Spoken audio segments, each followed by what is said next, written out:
S T कर्मचाऱ्यांच्या मी भलं करतो असं दाखवून हजारो म्हणजे 70,000च्या वरती एस टी कर्मचाऱ्यांनी त्यांच्या युनियनमध्ये सभासद घेतलं.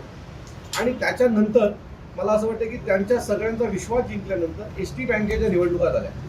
एस टी बँकेच्या निवडणुका झाल्या. एस टी बँकेच्या निवडणुकीत त्यांचं पॅनल जिंकून आलं. त्या पॅनलचीच आता काही लोक माझ्याकडे आली होती. आणि त्याच्यानंतर सदावर्ते यांनी एक प्रचंड मोठा भ्रष्टाचार त्या एस टी बँकेमध्ये केला. हे तिथल्या संचालक मंडळाला कळालंच लगेच.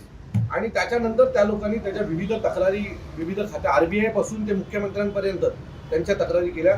सदावर्तेंनी जवळजवळ 200 कोटीचा भ्रष्टाचार एस टी बँकेमध्ये केलेला आहे. आणि एस टी बँकेमध्ये भ्रष्टाचार करताना डेटा सेंटरपासून, म्हणजे डेटा सेंटरचं जर 3 कोटीचं बिल असेल तर त्याचं बिल त्यांनी 60 कोटी 55 कोटीच्या आसपास दिलेलं आहे. दुसरं, AC विकत घेतल्या, त्याच्या किमती 85 हजार आहेत. कम्प्युटर विकत घेतले प्रचंड मोठ्या प्रमाणात, त्याचा किंमत तुम्ही ज्यावेळेला एखादी क्वांटिटी बल्कमध्ये विकत घेता त्यावेळेला त्याची किंमत कमी होते.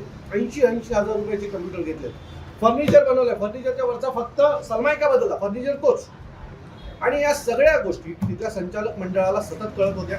आणि संचालक मंडळ याच्या बाबतीमध्ये सतत तक्रारी या विविध खात्याकडे करत होता. परंतु त्यांच्याकडे सदावर्तेच्यामुळे त्यांच्याकडे कुठल्याही प्रकारे कुणी त्यांना या सगळ्या चौकशीमध्ये मदत करत नव्हतं.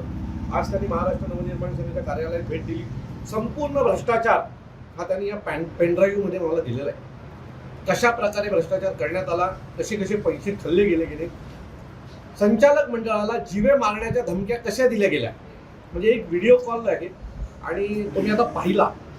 प्रचंड भयानक एका महिलेशी प्रचंड अवाच्यमध्ये सदावर्ते बोलत होते.